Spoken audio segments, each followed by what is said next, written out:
UGC net paper 2 Hindi. हम question paper करेंगे 2020 का। क्वेश्चन नंबर 1, निम्नलिखित में से कौन सा शब्द तद्भव नहीं है। अब तद्भव और तत्सम दो तरह के शब्द होते हैं। तत्सम शब्द वो होते हैं जो संस्कृत के होते हैं, तो जो शब्द संस्कृत का नहीं होगा वो तद्भव होंगे। तो हमें इसके अंदर हम बता रहे हैं कौन सा शब्द तद्भव नहीं है, यानी कि वो तत्सम का होगा। तद्भव का नहीं है तो तत्सम होगा वो। तो 4 ऑप्शन दे रखे हैं। एक दे रखा है काज, दूसरा दे रखा है आखर, तीसरा कान, चौथा वायु। तो काज को संस्कृत में कर्ण बोलते हैं, तो यानी कि तद्भव है। आखर वो अक्षर होता है आखर का, तो यानी कि ये भी तद्भव है। कान को कर्ण बोलते हैं, काज को कार्य बोलते हैं। तो ये संस्कृत के दूसरे वर्ड्स हैं इसके। लेकिन संस्कृत में हवा को वायु कहते हैं। वायु मतलब वायु संस्कृत का शब्द है, तो यानी कि ये तत्सम है। तो इसका मतलब ये तद्भव नहीं है। तो इसमें पूछा निम्नलिखित में से कौन सा शब्द तद्भव नहीं है, तो इसका आंसर है डी, वायु। नीचे एक्सप्लेनेशन देखते हैं इसके। दिए गए विकल्पों में वायु तद्भव ना होकर तत्सम के अंतर्गत आता है, जबकि कान, काज और आखर तद्भव शब्द है, जिनके तत्सम शब्द जो होते हैं कान का कर्ण होता है, काज का कार्य होता है और आखर का अक्षर होता है। ठीक है। क्वेश्चन नंबर 2, निम्नलिखित में से कौन सा शब्द यौगिक है, रूढ़ नहीं। यौगिक क्या होता है, जिसमें दो चीजों को मिलाकर बनता है, ठीक है, वो यौगिक होगा। तो हम पढ़ लेते हैं जलद, नाम, कान, पर। अब नाम सिंगल वर्ड है, इसमें कोई दूसरा मिक्स नहीं है। कान में भी सिंगल वर्ड है और पर ये भी सिंगल वर्ड है। एक जलद है, जल जमा द, जलद यानी कि जल देने वाला, तो ये यौगिक है। जलद शब्द जो है यौगिक है। जलद बादल को कहते हैं, जल देने वाला, जलद। ठीक है, तो ये यौगिक है। तो उसका आंसर है ए, जलद। ये रूढ़ नहीं है, यौगिक है। ओके। क्वेश्चन नंबर 3, निम्नलिखित में से कौन सी भाषा आर्य भाषाओं के अंतर्गत नहीं आती। ऑप्शन दे रखा है ए अरबी, बी फारसी, सी लैटिन और डी यूनानी। तो अरबी जो है वो आर्य भाषा के अंतर्गत नहीं आती। तो विकल्पों में दी गई भाषाओं में अरबी भाषा आर्य भाषा के अंतर्गत नहीं आती, अपितु यह शामी भाषा के अंतर्गत आती है। अरबी भाषा जो है आर्य भाषाओं में ना आकर शामी भाषा के अंतर्गत आती है, ये भी याद रखना है। जबकि लैटिन, यूनानी और फारसी आर्य भाषा के अंतर्गत आने वाली भाषाएं हैं। क्वेश्चन नंबर 4, तारीख निम्नलिखित में से किस भाषा का मूल शब्द है। तारीख, ए पोर्चुगीज, बी अरबी, सी तुर्की, डी हिंदी। हिंदी का तो नहीं है ये, ठीक है। तो ये है अरबी भाषा का। तारीख जो है अरबी भाषा का शब्द है। तारीख शब्द अरबी भाषा का है। आदमी, औरत, कमर, चश्मा आदि अरबी भाषा के अन्य शब्द है, जबकि पेरू, पादरी आदि पुर्तगाली भाषा के शब्द हैं। उर्दू, तोप, तमगा जैसे शब्द तुर्की भाषा के हैं। तो इसमें से हमें ऑप्शन बताना था, तो जो अरबी है वो तारीख जो है वो अरबी भाषा का शब्द है। क्वेश्चन नंबर 5, रामचंद्र शुक्ल के अनुसार नाथों की संख्या कितनी है। ये पढ़ा हुआ है। ए 10, बी 9, सी 8 और डी 7। नाथों की संख्या 9 है। रामचंद्र शुक्ल के अनुसार नाथों की संख्या जो है 9 है, तो उसका आंसर है बी। प्रसिद्ध हिंदी आलोचक रामचंद्र शुक्ल के अनुसार नाथों की संख्या 9 है। 9 नाथों के नाम भी दे रखे हैं। 9 नाथों के नाम कौन कौन से हैं। नागा अर्जुन, जड़ भरत, हरिश्चंद्र, सत्यनाथ, भीमनाथ, गोरक्षनाथ, चरपटनाथ, जलंधर और मल्लिकार्जुन। ये 9 नाथों के नाम भी दे रखे हैं इसके अंदर। ठीक है। क्वेश्चन नंबर 6, नगर बहिरे डोंबी तोहरी कुटिया छाई, जोड़ जाई सो भ्रम नाड़ियां। उपयुक्त काव्य पंक्तियां किसकी हैं। तो काव्य पंक्तियां किसकी हैं, ये इकाई 1 से क्वेश्चन आया हुआ है। ए सरहपा, बी कणहपा, सी लुहिपा, डी डोम्भिपा। तो प्रश्न में दी गई पंक्ति जो पंक्ति है वो सिद्ध कणहपा की है। किसकी है, कणहपा की। ठीक है। जबकि सरहपा को हिंदी का प्रथम कवि माना जाता है। जो सरहपा है वो हिंदी का प्रथम कवि माना जाता है। लुहिपा और डोम्भिपा प्रसिद्ध सिद्ध कवि है। ये क्या है, सिद्ध कवि। तो उसका आंसर है बी कणहपा।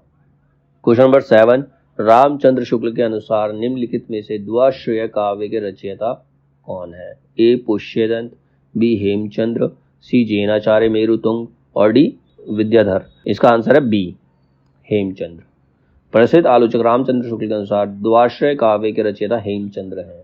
इस काव्य की रचना हेमचंद्र ने अपने व्याकरण के उदाहरण के लिए की थी। अपने व्याकरण का उदाहरण देने के लिए इसकी रचना की गई थी, जिसमें कुमारपाल चरित नामक एक प्राकृत काव्य भी है। जबकि पुष्पदंत अपभ्रंश के कवि हैं। पुष्पदंत जो है अपभ्रंश के कवि है। इनका प्रमुख ग्रंथ जो है 63 महापुराण है।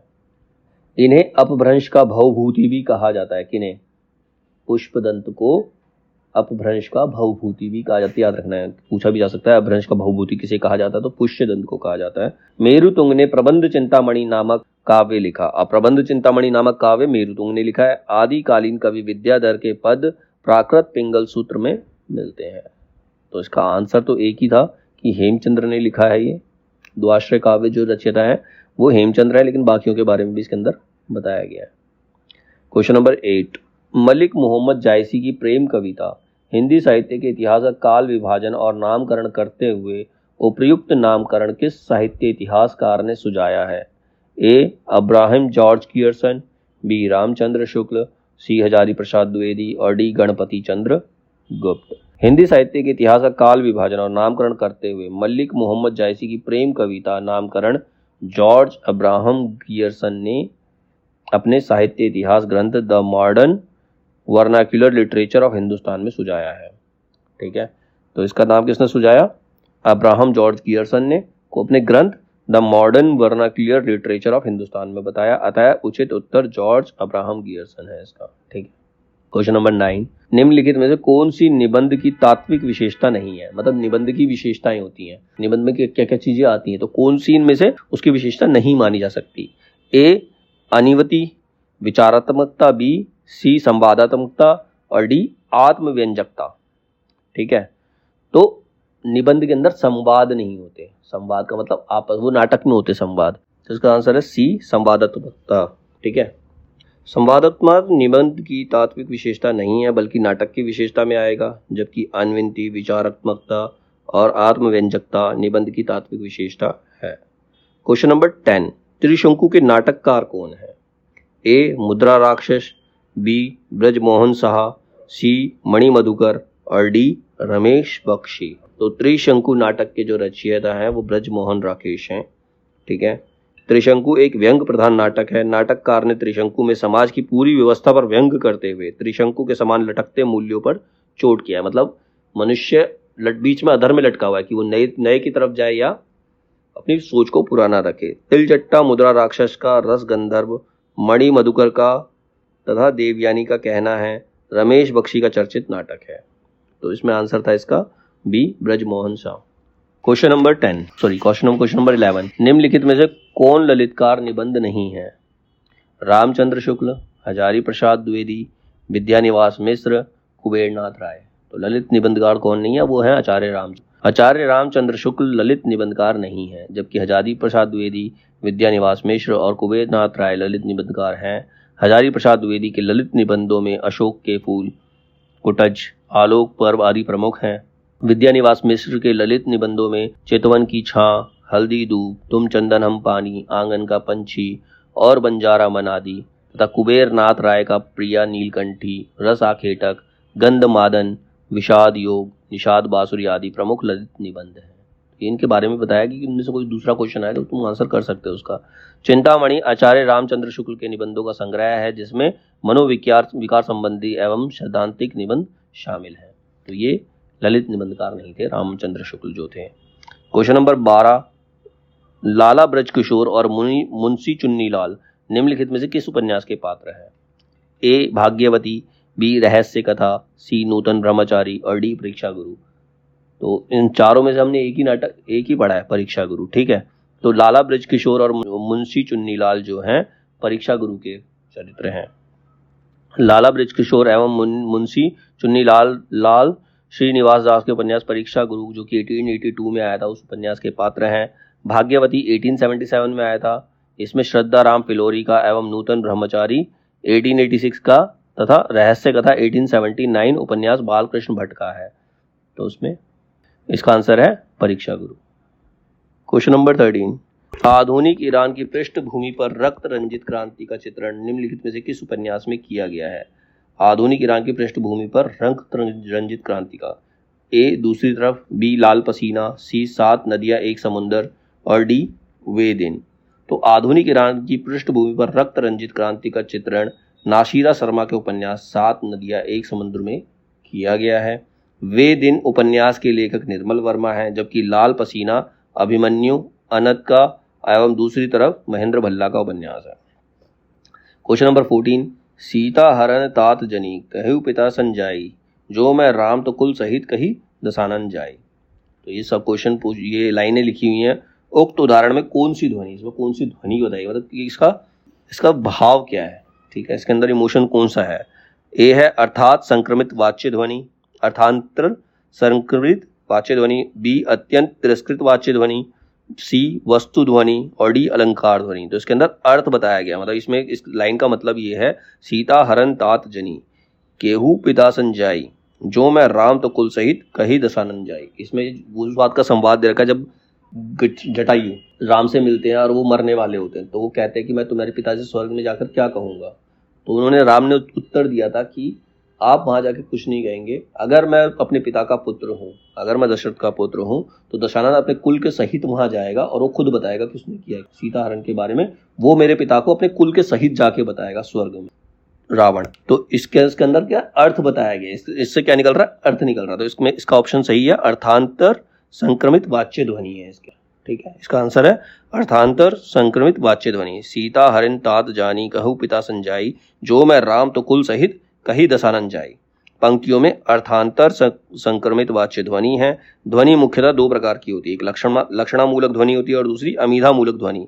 फिर लक्षणामूलक के भी दो भेद होते हैं, अर्थांतर संक्रमित वाच्य ध्वनि एवं अत्यंत तिरस्कृत वाच्य ध्वनि। इसमें तिरस्कृत तो है नहीं, राम को अपने पर कॉन्फिडेंस है, उसमें क्या है, अर्थांतर संक्रमित वाच्य ध्वनि है। जहां वाच्यार्थ का सीधा अन्वय नहीं हो पाता, वहां शब्द अपने सामान्य अर्थ को छोड़कर अपने से संबंधित किसी विशिष्ट अर्थ का बोध कराता है। अर्थात जब वाच्यार्थ अर्थांतर में संक्रमित हो जाए तो अर्थांतर संक्रमित वाच्य ध्वनि उसे कहते हैं, ठीक है। क्वेश्चन नंबर 15, देश प्रेम है क्या, प्रेम ही तो है। इस प्रेम का आलंबन क्या है, सारा देश अर्थात मनुष्य, पशु पक्षी, नदी नाले, वन सहित सारी भूमि। ये कथन किसका है, ए महावीर प्रसाद द्विवेदी, बी रामचंद्र शुक्ल, सी हजारी प्रसाद द्विवेदी और डी श्याम सुंदर दास। देश प्रेम है क्या, प्रेम ही तो है। इस प्रेम का आलंबन क्या है, सारा देश अर्थात मनुष्य, पशु पक्षी, नदी नाले, वन सहित सारी भूमि। यह कथन रामचंद्र शुक्ल का है, जो चिंतामणि भाग 2 के निबंध काव्य में प्राकृतिक दृश्य से लिया गया है। तो उनका एक काव्य था चिंतामणि भाग 2, उसके अंदर ये लाइनें हैं, तो ये रामचंद्र शुक्ल की लाइनें हैं। महावीर प्रसाद द्विवेदी प्रसिद्ध निबंधों के संपत्ति शास्त्र, रस ज्ञान रंजन तथा श्याम सुंदर दास के निबंधों में साहित्य की विशेषताएं, समाज और साहित्य, कर्तव्य और सभ्यता, ललित निबंधकार हजारी प्रसाद द्विवेदी के निबंधों में कुटज, आलोक पर्व आदि। तो इसका आंसर है रामचंद्र शुक्ल, ठीक है। निम्नलिखित में से कौन सा कथन सही नहीं है, 4 कथन बताए गए हैं, बताना कौन सा सही नहीं है। ए अरस्तु का अनुकरण सिद्धांत प्लेटो के अनुकरण सिद्धांतों से सर्वथा भिन्न है। बी अरस्तु ने स्पष्ट कर दिया है कि कवि और चित्रकार के माध्यम अलग अलग हैं। सी प्लेटो ने अनुकरण को सभी कलाओं की एकता का सामान्य आधार माना है। और डी अरस्तु का अनुकरण सिद्धांत प्लेटो के अनुकरण सिद्धांत का अनुकरण मात्र है। तो दिए गए विकल्पों में अरस्तु का अनुकरण सिद्धांत प्लेटो के अनुकरण सिद्धांत का अनुकरण मात्र है, यानी कि डी, ये सही नहीं है, ठीक है। बाकी ऊपर वाले तीनों सही हैं, कथन सही नहीं है। जबकि अरस्तु का अनुकरण सिद्धांत प्लेटो के अनुकरण सिद्धांत से सर्वथा भिन्न है। अरस्तु ने स्पष्ट कर दिया है कि कवि और चित्रकार के माध्यम अलग अलग है, ये भी सही है। तथा प्लेटो के अनुकरण को सभी कलाओं की एकता का सामान्य आधार माना है, ये भी सत्य है, जो अरस्तु और प्लेटो के दार्शनिक विचारों से मेल भी खाते हैं, ठीक है। क्वेश्चन नंबर 17, निम्नलिखित में से कौन सा कथन सही नहीं है। इसके अंदर भी 4 कथन दे रखे हैं। वर्ड्सवर्थ की प्रसिद्ध कृति बायोग्राफिया लिटरेरिया में कल्पना के सिद्धांत का विस्तृत विश्लेषण है। बी सैमुअल टेलर कॉलरिज और विलियम वर्ड्सवर्थ में गुरु शिष्य का संबंध था और कल्पना के संबंध में दोनों के मतैक्य का यह एक महत्वपूर्ण कारण था। सी कॉलरिज के अनुसार किसी कलाकृति का मूल्य उसके कलात्मकता में ही है, बल्कि उसके बाहर नहीं। तो यही ऑप्शन सही नहीं है, ठीक है। ऑप्शन सी कॉलरिज के अनुसार किसी कलाकृति का मूल्य उसकी कलात्मकता में ही है, उसके बाहर नहीं, ये कथन सही नहीं है, क्योंकि जो भी होता है, मतलब कलाकृति का मूल्य उसके बाहर भी होता है, उसकी कलात्मकता में भी होता है। तो ये ऑप्शन, ये कथन सही नहीं है, ठीक है। क्वेश्चन नंबर 18, निम्नलिखित में से किस बिंदु पर महात्मा गांधी और डॉक्टर भीमराव अंबेडकर के बीच मतभेद था। दोनों किस बात पे सहमत नहीं थे, मतभेद था मतलब सहमत नहीं थे। ए अहिंसा पर, बी अलग मतदाता सूची, सी करुणा, डी लोकतंत्र। तो इसका आंसर है बी अलग मतदाता सूची पर दोनों के मत एक नहीं थे। अलग मतदाता सूची पर महात्मा गांधी और डॉक्टर भीमराव अंबेडकर के बीच मतभेद था। गोलमेज सम्मेलन के दौरान महात्मा गांधी ने दलित वर्गों के लिए पृथक निर्वाचिका प्रस्ताव के विरुद्ध दलील पेश की थी कि अपृष्यों के लिए पृथक निर्वाचन का प्रावधान उनके लिए स्थायी दासता का रूप ले लेगा। मतलब वो कहते थे अगर इनको अलग से चुनाव कराएंगे तो ये हमेशा के लिए दास ही बन जाएंगे। जबकि अंबेडकर ने कहा था कि हमारे सामने एक ऐसा वर्ग है जो निश्चय ही अस्तित्व के संघर्ष में खुद को कायम नहीं रख सकता। इन परिस्थितियों में सभी निष्पक्ष सोच वाले व्यक्ति इस बात पर सहमत होंगे कि आज सबसे बड़ी आवश्यकता यही है कि ऐसे अपंग समुदाय के पास संगठित निरंकुशता के विरुद्ध जीवन में संघर्ष का एकमात्र रास्ता यही है कि उसे राजनीतिक सत्ता में हिस्सा मिले जिससे वह अपनी रक्षा कर सके, और अन्य दिए विकल्प जो है वो असंगत है। ठीक है। क्वेश्चन नंबर 19, निम्नलिखित में से कौन सा उत्तर आधुनिकता का तत्व नहीं है? मतलब निम्नलिखित में कौन सा उत्तर आधुनिकता का तत्व नहीं है? पहला विकेंद्रीयता, बी केंद्रवाद, सी विखंडन और डी स्थानीयता। तो इसका सही आंसर है बी केंद्रवाद।